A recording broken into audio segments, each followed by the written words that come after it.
All right, so a lot of things that I was supposed to say were already touched on. But when I was, especially coming down to her office, was it Tuesday or Monday? Tuesday, because I left early. I had an ear problem, and so cute.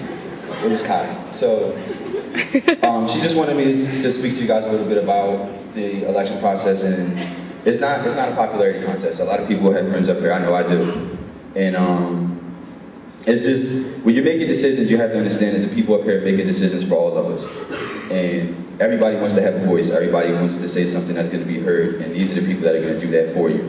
So when you're in the process of making a decision, you need to keep that in mind.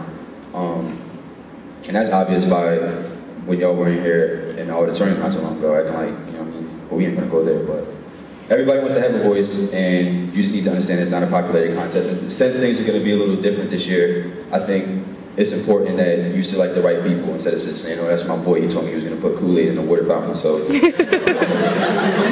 gonna take him because I love him, so I would do it because I'm a Kool-Aid drinker, but hey, that's not important. But it's important that you select based on qualities that you see in these people, not just things that they've told you or just popularity contests. So, you know, I don't want to talk your ears off because a lot of things I had to say were said already. So be smart. All right. The Suns set 2 defenders on Kobe Bryant. He passed an open teammate. With Phoenix loaded up down low against Pau Gasol, the Lakers picked them apart from the perimeter. Los Angeles' triangle offense has the Suns running in circles after 2 terrific performances in the Western Conference Finals. And the defending champions fans just couldn't help looking ahead to a possible grand finale against Boston. Gasol forced 14 of his 29 points in the fourth quarter. Bryant had 21 points and 13 assists, and the Lakers roared away in the final minutes with a 124-112 victory Wednesday night to claim a series lead that seems much more daunting at 2-0. King James' annual playoff run is in danger of coming to an end at the hands of Rajon Rondo and his Boston Celtics. And yes, that is Rajon Rondo's team if you've seen them play lately. James is in his 7th season and has only made one finals appearance, and that didn't end the way they wanted to. Ended with a 4-0 sweep at the hands of the San Antonio Spurs. Now that the NFL draft is over and all the questions have been answered, it seemed that Tim Tebow is a Denver Bronco. He was taken late in the first round. That surprised many, including myself, especially when there were still top-rated quarterbacks left on the board, including Jimmy Clausen and Colt McCoy, who fell to later rounds. Now, the only question left is how will Tim Tebow fare in the NFL? And my personal prediction is he'll become an elite NFL quarterback within 2 to 3 years. Now that one draft is over, we'll talk about another draft. John Wall has entered the NBA draft to the surprise of, well, no one. And along with 4 of the 5 All-NCAA team members, he's projected as a top 5 pick along with former teammate DeMarcus Cousins, NCAA Player of the Year Evan Turner, and Syracuse's Wes Johnson.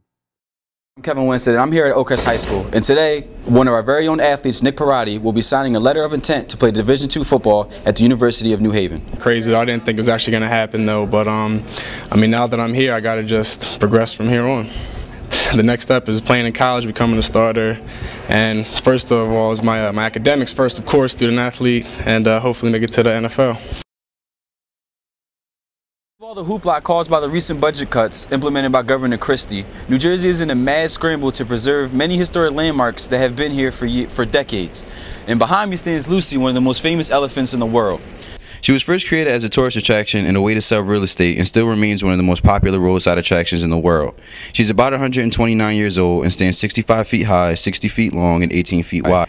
And recently, the media class caught up with Alan Boo Pergamon, an Atlantic City historian, to talk about the importance of preserving Lucy and other famous landmarks found in Atlantic City. Most historically rich places in the country. And with your help, we can help preserve the things that make New Jersey, New Jersey. I'm Kevin Winstead, now back to the anchors with more. Now, to me and you, like, $250,000 is like that's a lot of money. $250,000. I could probably go through college twice with $250,000, but to these guys, $250,000, especially the coaches, is like a 4-game check. Like they make that in a game or 2 or whatever. It won't be enough to cover the investigation. My thing is that and the reason why I chose this story to do the podcast is what is there to investigate? What is there to investigate?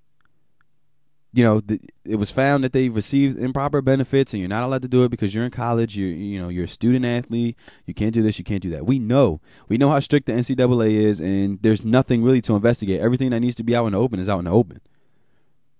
Terrell Pryor and the rest of those guys, they took responsibility. They're going to take their, 4-game or 6-game suspension. I forget what it is. And, that's going to be the end of it. Ohio State is going to struggle this year because they're going to lose 4 games, and they'll struggle to make a major bowl, which they probably won't, and they'll probably lose it because they're horrible in bowl games anyway. So what is there to investigate?